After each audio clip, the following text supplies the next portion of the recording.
was not as secure anymore, so I had to I got into this frustrating path, and this is where a meeting like this was very helpful. Though I had to say that when I entered these meetings, a lot of the folks that gave the presentation, it always seemed as their career path was just set in stone. They started out early, knew what they wanted, the target was clear, and then they just executed the plan. And I could not really relate to that. So this was not the way I have gotten myself around in this career path. And if you have this clear path, great. If you don't have, don't worry, you will get there somehow. But just how did it start out? 9th grade, I didn't want to study, but I kind of had two opportunities at that point. In my mind, I had to continue studying at high school, or I could take a year in the boarding school. And I, of course, chose the boarding school where I could have a lot of fun. But then didn't know what to do again. High school didn't close any doors, so I entered high school. And then still didn't want to study, but university was kind of the next step. I found out that I really liked biology, so I thought maybe biology is my way to go. On the other hand, I could also just take a year off and travel the world. So I did that. Luckily, though, during that year, I found that I actually would like to study some more. So university was my next cue. But I stumbled across, just before applying for the university, I stumbled across something called Molecular Biomedicine, which started out in 2004, and I joined in 2006. So it was a rather new study. But I really liked it. What it is that it's really basic research. I mean, it's really focused on basic research. And our professor at that point said, if you are not going to be professors, you have kind of failed our vision with this study. So the professor was clear, but I didn't ask a lot of questions at that time, because I was in this secured environment. So I just kept with the flow, and I actually enjoyed what I was learning. So the master's student, as I was, also wanted to be a PhD student, because it just kind of got me that way. But then doing my PhD, I was like, is this actually the right way for me? I was doing, as I said, really basic research, focusing on ion channels, and more importantly, how are they trafficking within our cells and getting to the membrane as they should, and be internalized again. But it also meant that I spent insane amount of hours in the basement with the microscopy, and I kind of felt, is this really what I want? So I started just for fun, actually, to see what is this economic course, an HD1, basic economics. I never finished HD1, but it kind of gave me another perspective, and I was kind of sure that the professor way was not my way. First of all, because I was very much alone in the basement of Copenhagen University, and I would actually like to be part of a larger team. Also, I think there was a long way from basic research to actually something that could be used in a general public, and I wanted to get closer to this, having an impact on how we are treating patients. So the industry was my cue, but then the question was, what should I do in the industry, right? And how do I get out there? But luckily, I got a position as medical advisor in Pfizer, and then after a few years, I transitioned into a position similar, but within diabetes in Sanofi, and then I became the medical operations in Sanofi. So this was kind of my way, not a straightforward way. A lot of questions on doing each path here, but now I'm here, and I'm I'm not going back to basic research, I have to say, because I really enjoy the environment that we have in the industry, in the dark side here. So that was kind of a quick overview of my career path. I hope you could relate to it a bit. But just before I continue, I would just hear if we have any question at this time point.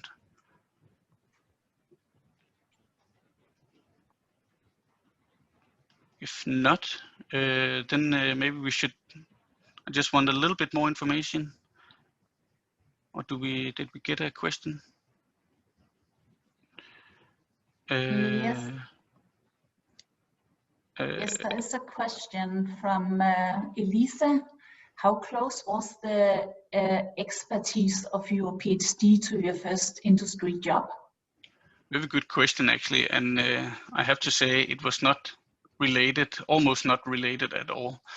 And this is one of my key takeaways as well. I mean, we have to rethink what we are doing. If you cannot relate your basic research to the position in the industry, trafficking of ion channels is not a huge thing in the industry, I would say. So I had to rethink my competences and get in there.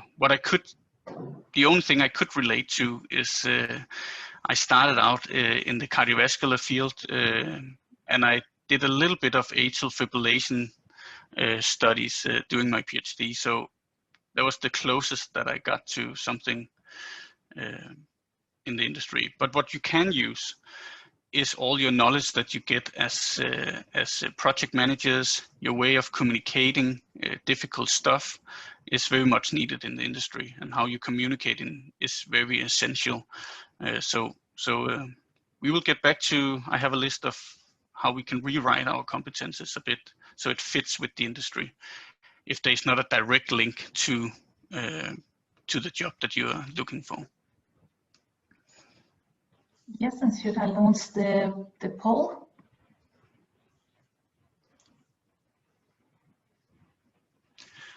While you're answering, I just saw one more question from Marianne. Yes, how important was your network for this position? So the first job I got in Pfizer was I didn't have any network really in the industry. So there was an uphill experience. But in general, you should try to use your network as much as possible, and try to just reach out to whoever you kind of know in the industry, and if not, be a little bit bold once in a while. I had a lot of coffee meetings actually with different people in the industry that would like to spend half an hour on just discussing stuff, and then you increase your network and your knowledge about the industry. So if you don't know anyone, it's a little bit uphill, but you will always be able to find people that are willing to take that half an hour coffee break with you.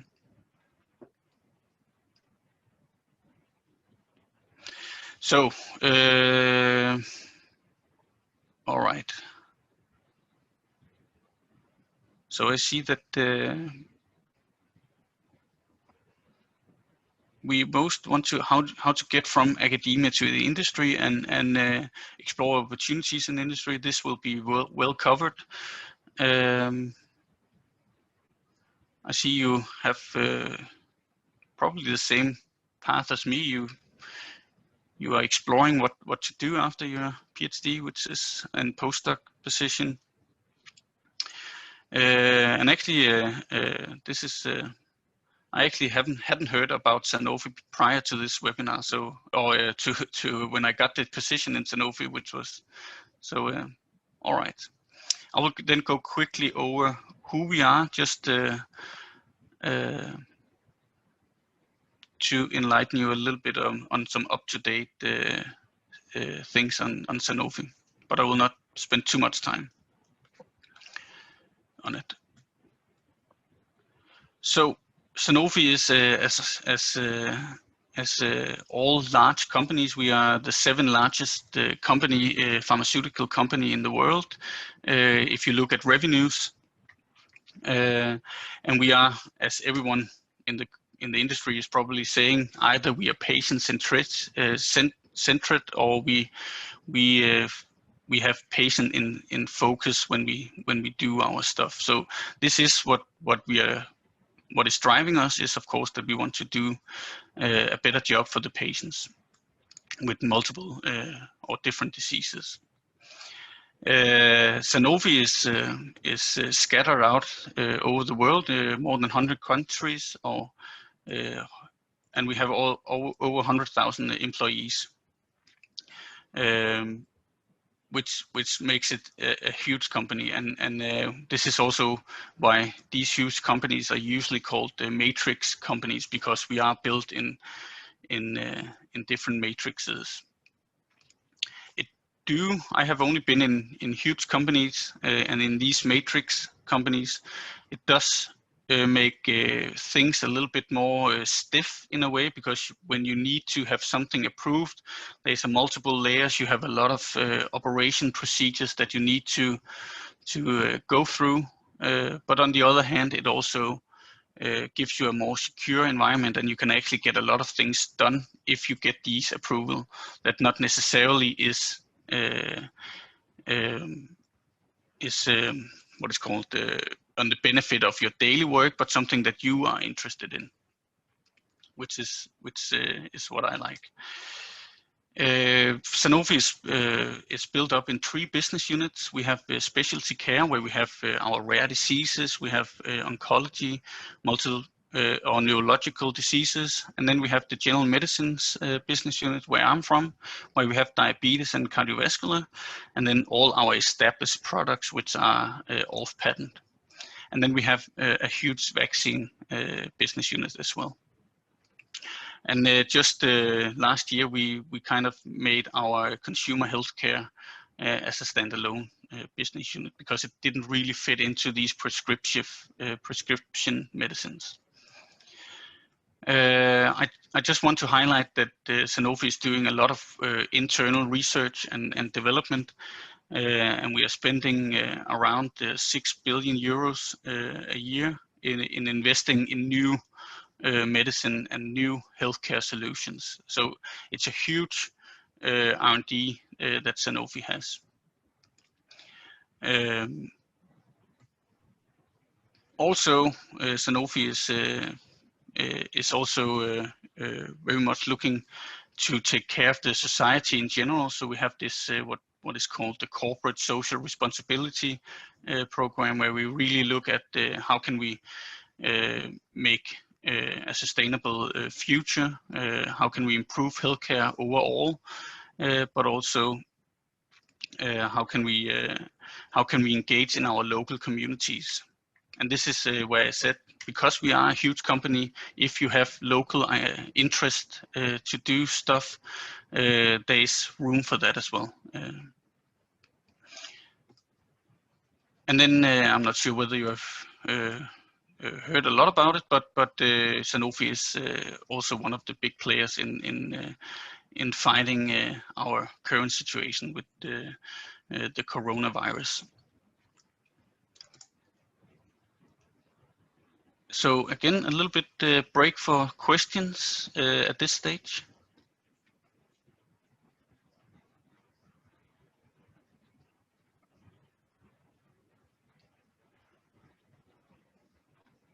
Otherwise, yet while people are thinking, maybe we should just take one more.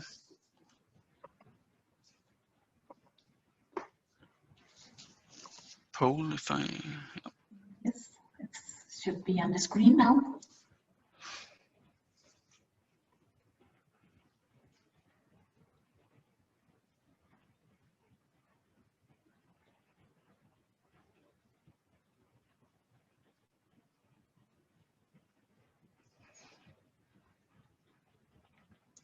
All right, this is a very clear answer, which is good, because I actually prepared a few slides for this, and this is, I guess, why you also take these career meetings opportunities to really explore what can you actually do in the industry, and what kind of positions are there. this was definitely something I was also, when I started looking in the industry, there's so many different positions. They are named different things in different companies. So a salesperson is just not a salesperson anymore. It's a key account manager, for example. So, and it varies. But as a medical advisor, what I really enjoyed about the role as a medical advisor is that I could not, because I really enjoyed actually doing my PhD and was this communication. I loved teaching the medical students, but I also loved having the discussions with the experts around my favorite topics, which was, as I said, ion channels. So I divided the medical advisor position into actually two roles. You have a external focused role to the environment outside your company, and then you also have some internal stakeholders that you need to take care of. So a medical advisor is kind of this, I would call it an octopus position, because you have so many various stakeholders and you are involved in so many different aspects of the industry and the area of expertise. So you usually would get a specific drug that you would be responsible for as a medical, or you would get a smaller portfolio, so within a disease area. So for example, in Sanofi, I was the medical advisor for a new drug we had to launch. So I was responsible for one drug at that point, even though we had a huge diabetes or anti-diabetes portfolio.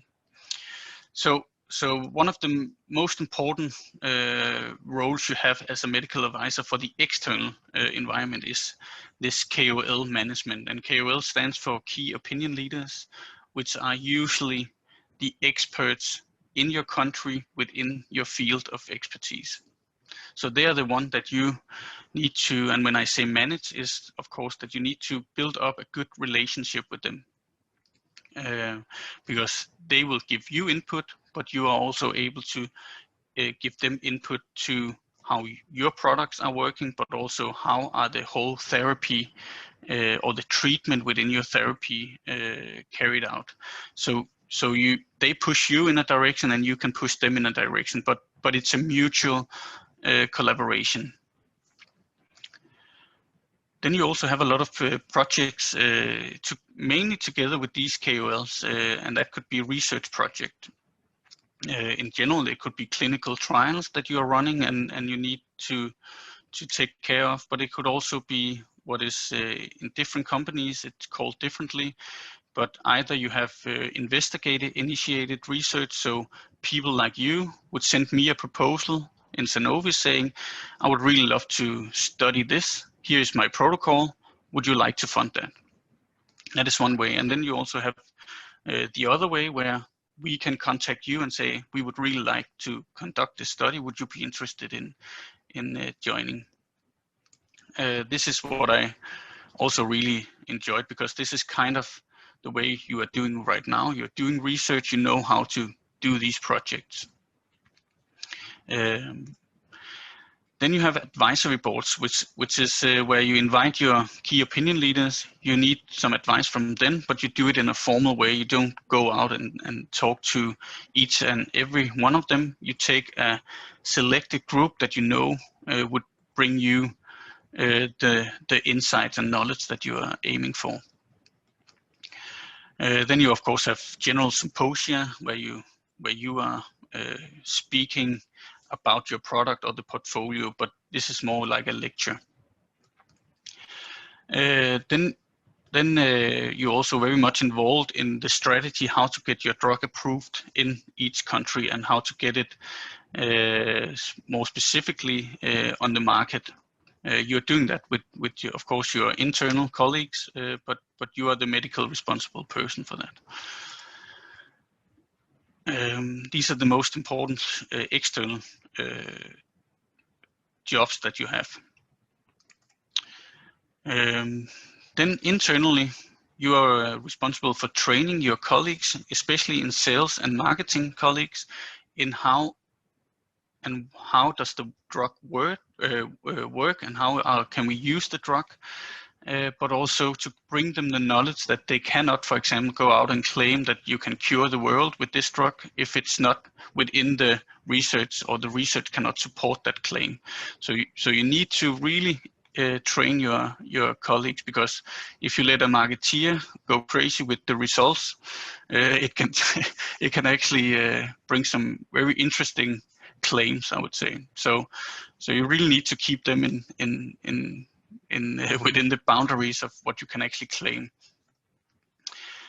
So that's why you also have to review the marketing materials before they start using it. Then you are usually also the connection to your global colleagues in the company. And when I say feasibility test, usually the global people would say, if we need to have a clinical trial, they want to find out in which company can we actually succeed with our clinical trial. And then the global people would contact the medical advisor in each country and say, can you please scatter the environment and see, do we have the right people? Do we have the right setup? Do we have the right patients for this study? Then you are involved in the product strategy. Are there some data gaps that we need to close? Do we need to do some research project to close those data gaps? That is a huge part of the medical advisor's role. And one of the most interesting part for me, at least, was this product strategy. I think it was really great to discuss. And then again, you have internal project as well that you need to manage. Any questions to the medical advisor role?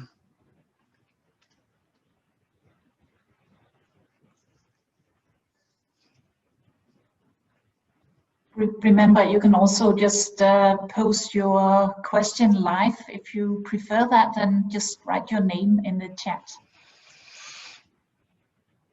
All right. While you are writing your questions, I will just move on a little bit. Oh, we have one, I see. Great. There's 2 questions or 3 questions now. That seems like a lot of roles for one person.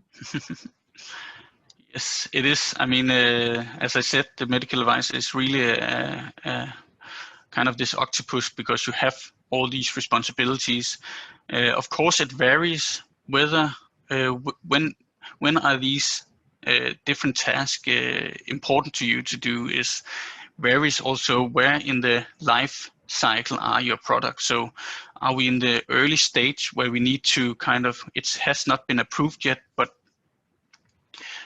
we need to get advice in the environment, what kind of patient could be interesting for the physician to treat these people with, and so forth. Then you have a lot of advisory boards, for example, to get that knowledge.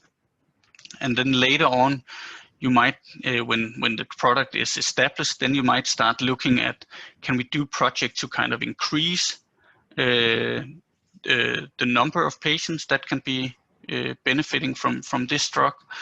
So there you would usually do a lot of local project in your country with different physicians. And the same goes for the internal environment. Depending on where the drug is in the life cycle, your stakeholders, or the priority of your stakeholders varies. And there's also a question from Medara, I think she's called. What would be a usual day in the role?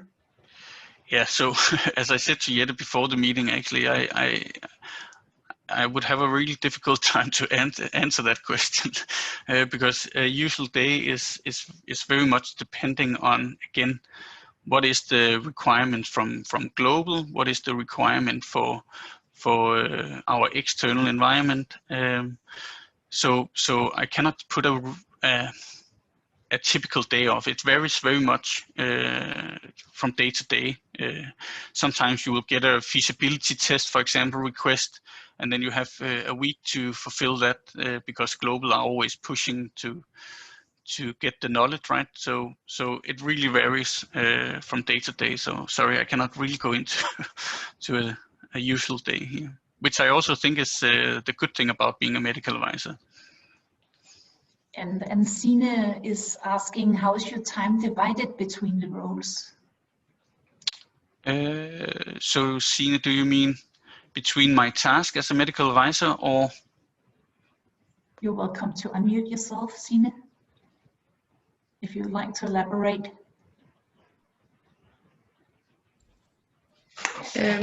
Yeah, I was just wondering, which one of these roles do you spend the most time on? As a medical advisor? Yeah. I would say I spent, depending again on your team size, I spent quite a bit on the projects. So because I was dealing with an established product, so it had already had its launch. It was growing. People were starting using it, but we came to that stage where we needed to do a lot of smaller projects to kind of increase the indications and give more knowledge to the environment about our drug. So I spent a lot of time in Pfizer doing these projects. And then internally, I spent a lot of time training the sales and the marketeers and the product strategy. I would say that was where I spent most time. And then KOL engage or management is part of your role always. I mean, that's one of your key, whether you do it in projects or you do it by just having a discussion with them on a regular basis about various stuff. That's kind of how you set up your network. But yeah. And there's also a question from Maya. She asked, did you get any training from the company for these jobs, or was it learning by doing? In Pfizer, I had a lot of training from senior colleagues that took me under the wings and kind of helped me.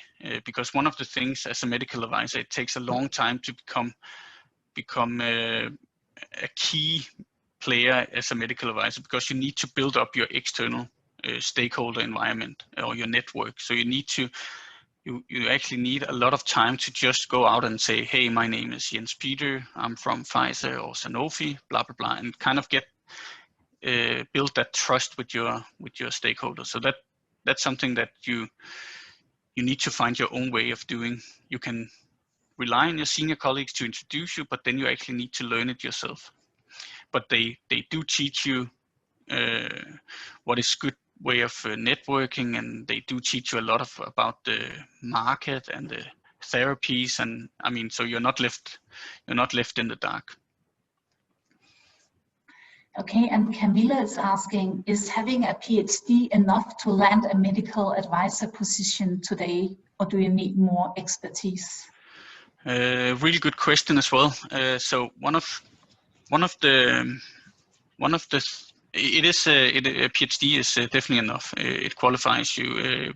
The history is that they would really like medical doctors to enter these positions, but I think the industry have realized now that you actually have competences that the medical doctors doesn't have, and vice versa. So it's a mix of competences that is needed. What they do fear, though, and what I was asked a lot during my interviews in Pfizer was, so I see your background is very much research focused, and they really would like me to say something that convinced them that I was ready for the industry. So the fear for the industry is that you start out in a medical advisor position, they spend huge amounts of resources training you, and then after a year, then you say, do you know what, research is actually my thing, so I want to go back to the university. And so you need to kind of be a little bit lucky to land a position as a new PhD student. But you just need to be aware that when you're sitting at a meeting, if you're called in for an interview, you have something on your CV that they are interested in, and then it's game on. I mean, then you just need to sell yourself and ensure them that you are not, why is it that you want to go into the industry? So have some good answers for that, because that's what they are looking for in general. Yeah, I think that was the last question for now. All right, thanks for really good questions. So if you please continue. Let me just continue with what am I doing as a medical operation lead. So the difference between medical advisor and the medical operations lead is that I have still kept the same format. You have an external focus and an internal focus, but the external focus is actually not huge as a medical operation. You still have a few KOLs that you need to take care of, but in general, that is mainly related to the data generation projects. But then you have the internal focus, and here your internal focus is how do we operate as a medical unit? Can we simplify stuff? Can we ensure that our medical advisors have can take some time of processes that they shouldn't care of, and then lift it to a medical operation person that can take care of the internal process, and then the medical advisor can focus more on the management of the KOLs and the therapy area. So I'm not, as a medical operation, I'm not directed to a therapy. I'm more above therapy and how are we working as medical unit.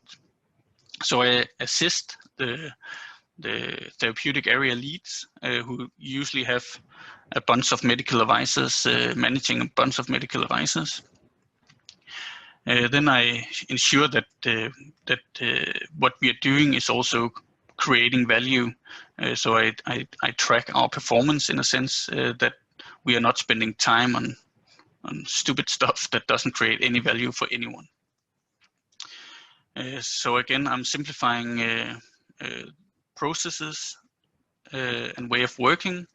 I also have a connection to the global team, of course. And then I'm where I was before as a medical advisor, more interested in the product strategy. Now I'm more interested in what is our overall medical strategy. So I'm more focused on above therapeutic area responsibilities, but how are we as a medical function? Then I'm in charge of a lot of internal projects, and I'm also the real-world evidence lead. So these data gaps that we need to close in the how can we do that in the best possible way? So I'm overseeing that responsibility together, of course, with the medical advisors and the therapeutic area leads. So this is a more internal focused role, but a little bit more on the strategy of how we work as a medical function. But what I really enjoy about it and where I'm most interested in is to the left part of the screen, where we have the real-world evidence lead, the project management, and the medical strategy. That is what I find most interesting in this role. Any questions to the medical operation role?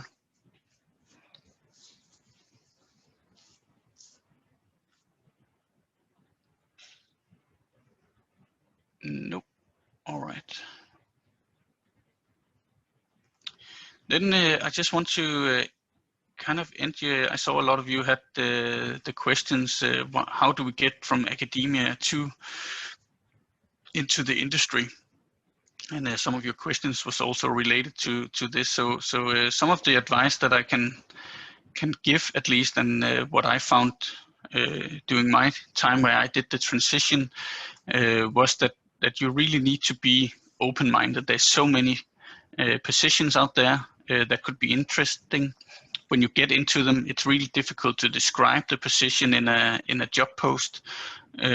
So be open-minded. Sometimes it's also just to take a position, and then you can within the industry and within the job, you can move to different roles. It's much easier as long as you just out there. Of course, you need to be you, and if you don't like medical advisor positions or don't like to communicate a lot, then that's not the way. I mean, then you shouldn't take a medical advisor position or aim for it.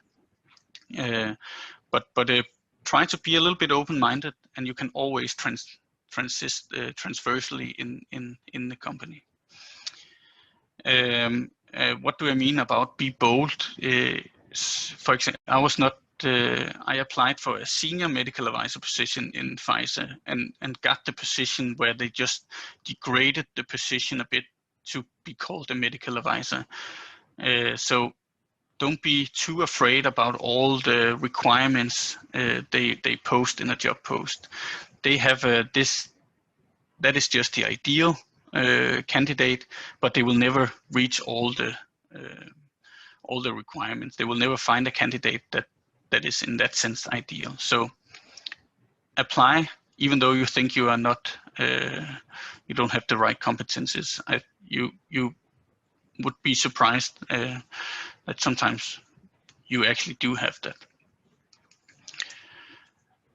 So we also had a question at one point regarding network. So use your network if you have any network in the industry, or start building that network. Start finding out people that you know or know between in the second line or third line that you could just have a bit of a coffee talk with. That's always useful. Call if you see some interesting post. There's usually a phone number or an email address. Call the person, ask a little bit more into the role. What is it that is most required in this role, or just have a chat about the position that will help you in your application, and then just keep doing that. Don't lose. You will probably get a lot of decline, but just keep going. You will succeed. Then again, ask everyone you know about. If you write a job description, please ask for advice, ask for feedback, ask for help. You can also reach out to some of you in your network and ask for that coffee meeting. Just really ask questions. And then again, take chances. And then what I would like to end up with is also this rethink it. As I promised you, how can you rethink your competencies from a basic researcher to something that is good for the industry or sounds good? So if I just end with that, and then we can take the last questions, if it's all right. So these are built on my what I had as a medical or a researcher. So I was teaching medical students, and here, instead of writing that, you can rewrite your competence to say you're actually good at communicating. Communication is always good. That you can show that you can both communicate with non-specialists, but you are also able to communicate with these key opinion leaders or expert in your field. So you can take the discussion on multiple levels. And these non-specialists are usually also internally marketeers and salespeople that you need to communicate with and teach.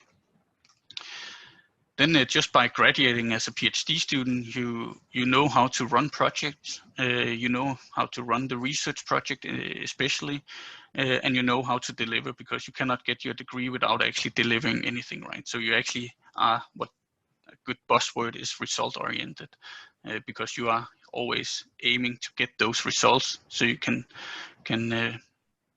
get your publication and finish your PhD. Data management, you are doing a lot of analysis, statistical analysis, or in general handling a lot of data. So you most likely have a really strong analytic sense that you can, which is useful in the industry as well. If you have done any other research visit, have traveled to other countries and other research labs, that just shows that you can actually succeed in different cultures, and you can actually collaborate with a lot of people internationally. what do you do about confocal microscopy, Western blotting, other basic research techniques? You cannot really use it as a medical advisor, for example, but it shows that you have a high learning agility, that you can put yourself and learn yourself new competences, which is really appreciated in the industry as well. And if you have ever mentoring any master students or PhD students, you have already a little bit of sense how to manage people as well, get people to actually do work for you, or help them to do a better work for themselves. So you can also claim that, I would say.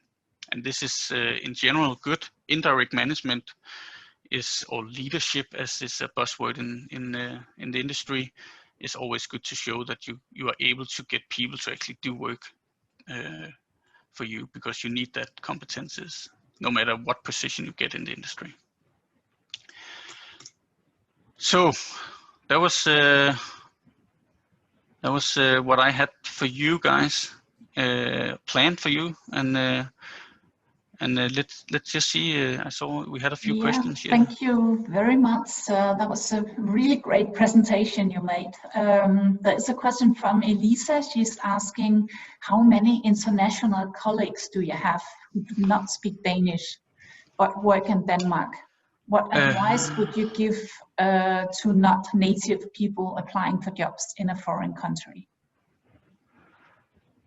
So I actually, in Sanofi, and in Pfizer for that matter, I did not have a lot of foreign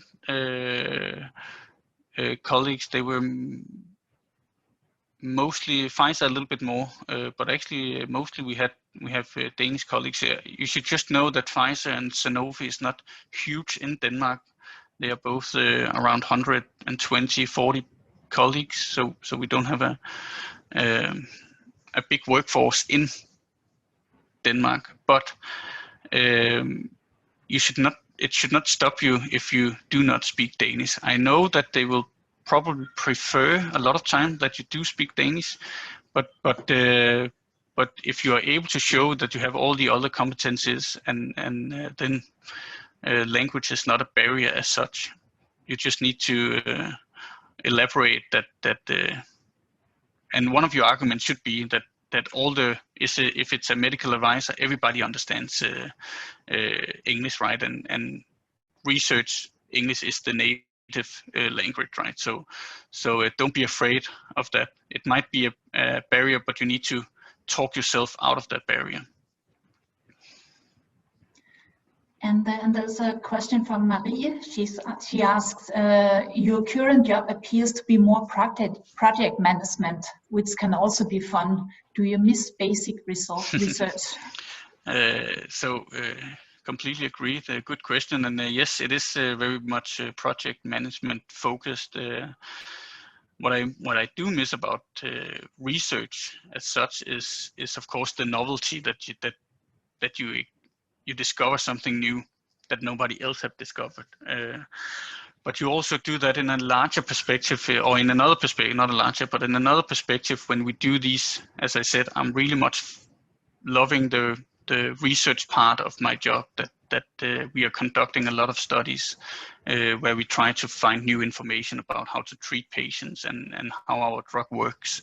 So it's just on another,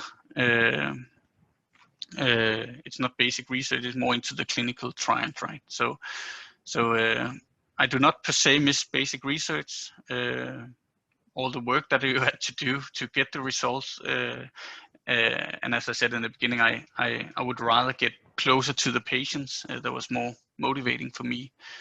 So I will not go back to basic research, I would say. Okay. But it's a good point. Yeah, and there's a question from Andrea. She's asking, and following up on that, would it be possible, easy for you to work at a different location of the company if you would want that, or if that would be needed? So are we in following up on the basic research or project management? Yeah, okay. Yeah. If I interpretate your question wrongly, then please speak up, Andrea. But if it's regarding my Could I be sitting in a different country Sorry, I was doing? following up on the first question. So yeah, that's what I meant. Basically, how easy it is for you to like work in France for a while or in a different location of the company. I mean, that happens often. Yeah, I mean, they especially within the big companies, you have the opportunity to actually transition to different position in different countries, and they are encouraging you to do that at one point in your career, if you would like to do it, of course. I mean, it's always a plus, and I think I have not tried it myself yet, but I am thinking about trying, for example, with Sanofi to take a global position in France or in the US for that matter. That's and it is possible, and they are very good at it, especially the bigger companies. I would say they are really good at ensuring that if you want to do this, you will find a way to do it. Thank you. And there's also a question from Klinsmann. Do you perform your tasks or roles in English or Danish? I always Danish. Do you perform your task roles in English or Danish was a prerequisite for these positions when local, not working with global teams? Do you understand that, or should we ask? If it's yeah. Otherwise, you can maybe elaborate, Klinsmann. Hey, thank you. Yeah, I was just wondering, when you perform your tasks and roles at as a medical advisor or a medical operation lead, do you do these in Danish in Denmark when you're not working with global teams, outside of Denmark? So usually we do it in Danish. If everybody is speaking Danish in the team, then I'm performing my task in Danish. And also, if I'm out as a medical advisor talking to the KOLs or our collaborators, then we do it in Danish if they speak Danish. But as soon as there is one person that do not speak Danish, then we switch to English. So that's, and I would say sometimes it's easier to do it in English because especially when it's around research, right? Because a lot of the words we don't have it in Danish anyway. So I spend actually more time trying to figure out a good word for it in Danish. But it depends on the group. Thank you. And there's a question from Maya. She says, a question not directly related to your position, but are you aware of some position in the industry where your lab training would be in focus instead of management? Yes, so we have in Sanofi and in Pfizer. So these big companies that don't have a headquarter in Denmark, they usually don't have the research and development units in Denmark. So here you are more on the medical advisors, the project managers, and so forth. But for example, Novo Nordisk, I would say, where they have the headquarters, they have a lot of R&D in Denmark. You can be a scientist, and Lundbeck and Leo Pharma. We have a lot of good companies in Denmark where you can actually be a scientist within these companies and get a scientific and actually use your competences from your PhD and postdocs. But in Sanofi, that's not possible in Denmark. Okay, and Agnete is asking, what are the opportunities within R&D in Sanofi DK? So if, again, related to this answer before, Agnete, so if it's to become a scientist, the opportunities is not huge in Denmark, not in Sanofi at least, but then you have other companies, as I just said, where you should look for positions there. But there are also in R&D a bit of some management positions that you can go for, and sometimes they are also located in Denmark. But otherwise, I would take some of our Danish companies and look for positions there. And then Maya is asking, following up, would you recommend taking some courses in management?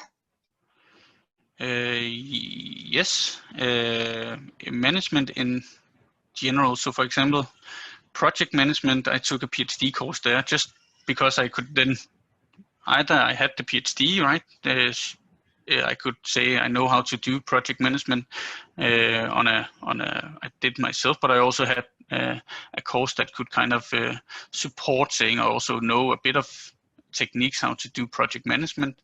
But if you mean management of people, if you are interested in that, then it's a really good idea to showcase that you took a course at least, because how can we? I'm actually struggling with a little bit. I would really love to be trying to have a team that I could manage myself. So, but how do I get the competences right? So, and that I can only get if somebody gives me the opportunity to manage a team.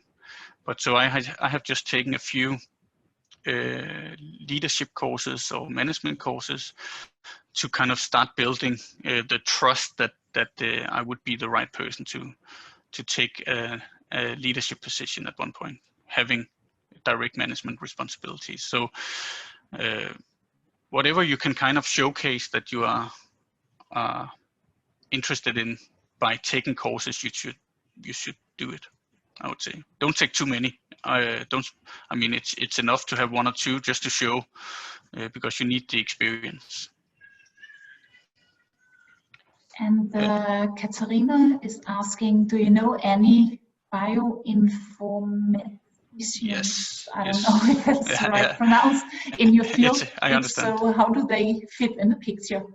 Yeah. So so we are doing a lot of real-world evidence studies, which is really, if you think about it, it's the data management, and you are doing this bioinformatics. So we don't have it currently in Sanofi in Denmark per se, but it is really much needed, and the focus is shifting more and more into these real-world evidence and crunching numbers in a sense, right? So it's a very good, in my mind, a very good background to have. And the last question from Sine, could you comment on your work-life balance? And she also says thank you for the interesting talk. Thank you, Sina, and thanks for it. It's a really good question, and I actually would like to have mentioned it in the beginning, actually, but I forgot. So thanks for that. but I actually do see that the work-life balance is good, especially for me. I have two kids, which is one is 2 years and the other one is 4 months. So I really need this flexibility to be at work on various time points and then take care of my family on other time points. The only thing I will mention is, of course, that the industry, as I see it, this is my own experience, they're really good at saying we have a work-life balance, but it's really up to you to claim that work-life balance. So because they will keep pushing stuff on you, as you saw, one of you also commented, do you really have all these roles as one person? Yes, but you need to prioritize these roles very heavily and really be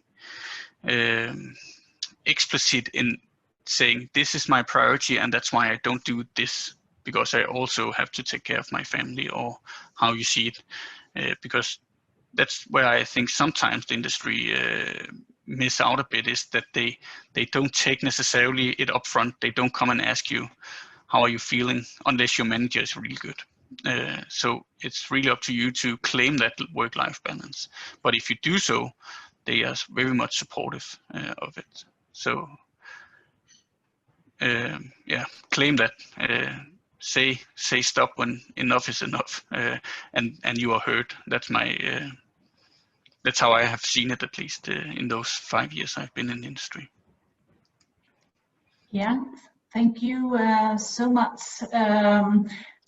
I think we spent all the time on little too much. So sorry. So I think I will say thank you very much. That was a really interesting and really interactive talk.